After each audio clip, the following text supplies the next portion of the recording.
बिहारियों के लिए पूजा ही नहीं महापर्व है।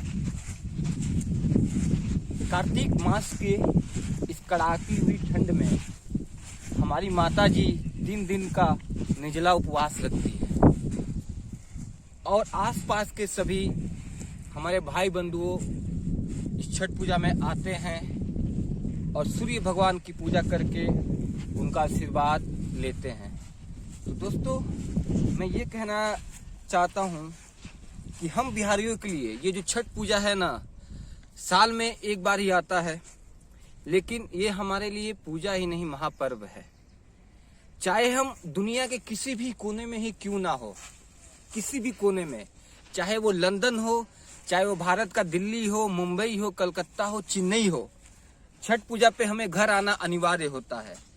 लेकिन इस भागती हुई जिंदगी में, इस दुनिया के भीड़ में चंद पैसों को कमाने के लिए हम अपनी संस्कृति से दूर हुए जा रहे हैं।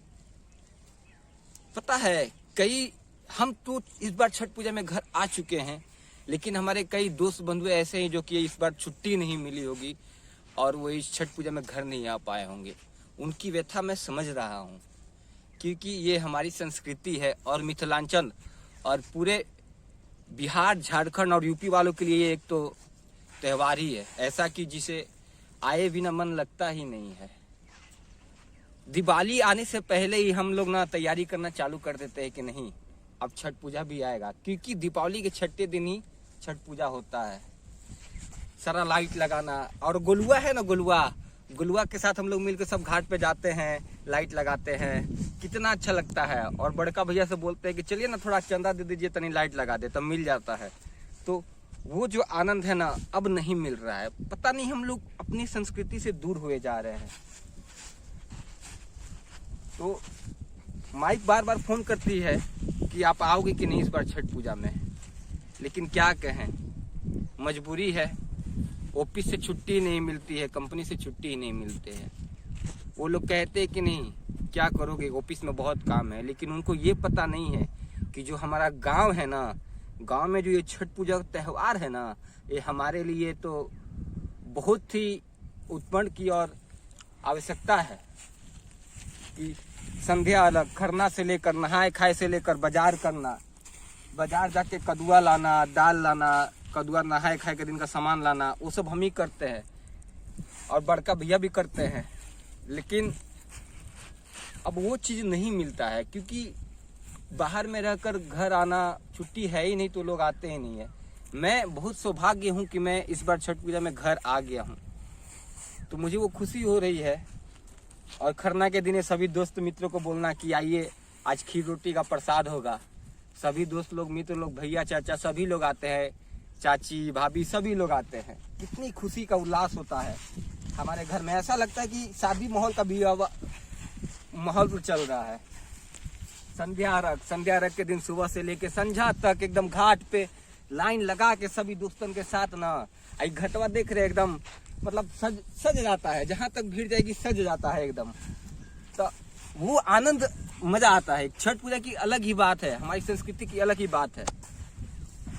तो संध्या अर्घ को जब हम लोग अर्घ देते हैं, पटाखा फोड़ते हैं और सभी भाई मित्र एक दूसरे को शुभकामनाएं देते हैं छठ पूजा की। और ढलते सूरज की पूजा, उगते सूरज की तो पूजा सभी लोग करते हैं, लेकिन एक ढलते सूरज की पूजा हम बिहारियों वासियों से सीखना चाहिए, क्योंकि ढलते हुए सूरज की पूजा कोई नहीं करता है। और इस छठ पूजा के माध्यम से हम लोग ढलते हुए सूरज और देवता को भी प्रणाम और उनका अर्घ देकर उनका आशीर्वाद प्राप्त करते हैं। और जब घाटे से आते हैं ना, तो वही छठ पूजा का गाना बजता है, तो थोड़ा बहुत नाच गाना भी हो जाता है। जब बजता है ना, उगा हो सूरज देव, तो मन में एक ऊर्जा संचालन होती है शरीर में, और नाच गाना करके अपनी खुशी जाहिर करते हैं। और रात को सोते भी नहीं है, ताकि कहीं सुबह नींद ना लग जाए। और सुबह जब उठते हैं ना, जब हमारी माई या भैया उठाते थे ना, तो बड़ी ठंडा लगता था। तो हम लोग क्या करते थे ना कि रजाई ओढ़ के सोले रह जाते थे, लेकिन फिर भी डर लगता था कहीं सोए मत रह जाए। लेकिन किसी तरह मन बांध के गाना बजा कर मोबाइल में उठ जाए, और गर्म पानी से नहा धोआ के एकदम फ्रेश साफ सुथरा कपड़ा पहन के रेडी हो जाते थे। और जैसे 4 बजता है ना भोरे, पूरा गाना एकदम रात भर तो गाना चलता ही है, अब भोरे पूरा और गाना चलने लगता है, घाट जाने की तैयारी होती रहती है। जैसे घर के अगल बगल लोग सब घाट जाते हैं तो उनकी जब दौरा पर जब दिया जलता है ना तो लगता है कि हाँ चलो अब घाट जाने की समय हो गया है। तो जैसे ही घाट पहुंचते हैं सब हमारी जो माताएं निर्जला उपवास करके बैठी रहती हैं और इस कार्तिक के कड़ाकी ठंड में नदी किनारे और जिस तरह ठंडी हवा चलती है और सूरज देव की उगने की प्रतीक्षा में आधा घंटा पहले से इस ठंडे जल में हमारी माताएं बहनें खड़ा होकर सूरज देव के उगने का इंतजार करती हैं कि कब सूरज देव उगे और अर्घ देकर अपना व्रत तोड़े। तो यही हमारी संस्कृति है। जैसे ही सूरज देव उगते हैं ना तो मन में सभी हाथ जोड़कर मन की भावना से सूरज देव से यही प्रार्थना करते कि हे प्रभु हमारे घर में सभी लोग सुरक्षित रहें और समृद्धि बनी रहे। सूरज देव से यही मनोकामना हम लोग मांगते हैं और आने वाले साल में सही सलामत रहें। तो ये हमारी संस्कृति है। तो हम यही कहेंगे दोस्तों कि आप लोग जहाँ कहीं भी हो, चाहे लंदन हो, चाहे दिल्ली हो, चाहे कलकत्ता चेन्नई हो, आप लोग इस बार छठ पूजा में आइए, किसी तरह भी आइए। आप लोग अपने बॉस को समझाइए, आप लोग अपने सुपरवाइजर सर को समझिए और आइए छुट्टी, और अपने गांव की मिट्टी से दूर मत होइए। हम तो यही कहेंगे, भले ही चंद पैसों के लिए हम लोग दूर होए जा रहे हैं, लेकिन अपनी संस्कृति, अपनी जो धर्म, अपना पूजा है, इसको हम लोग मत भूलिए। और ये छठ पूजा तो हमारे लिए पूजा नहीं, ये महापर्व है। तो इस बार मैं यही कहना चाहूँगा, आप लोग सभी आइए अपने गांव, अपने माता बहन भाई भौजाई सबसे, दोस्त आदमी से मिलिए और छठ पूजा मनाइए और इस छठ पूजा का आनंद लीजिए। और सूर्य भगवान से ही प्रार्थना कीजिए कि हे भगवान, हम लोग जहाँ भी कहीं रहें सुरक्षित रहें और अच्छे से कमाएं और हमारा समाज, हमारी दुनिया में शांति बना रहे और घर परिवार सुखी समृद्धि बना रहे। तो दोस्तों, मैं आप लोग से हाथ जोड़ के यही कहना चाहता हूँ कि इस बार छठ पूजा की हार्दिक शुभकामनाएं और आप लोग का जीवन मंगलमय हो। और यही शुभकामनाओं के साथ मैं आप लोग से अलविदा लेता हूँ। जय छठी मैया।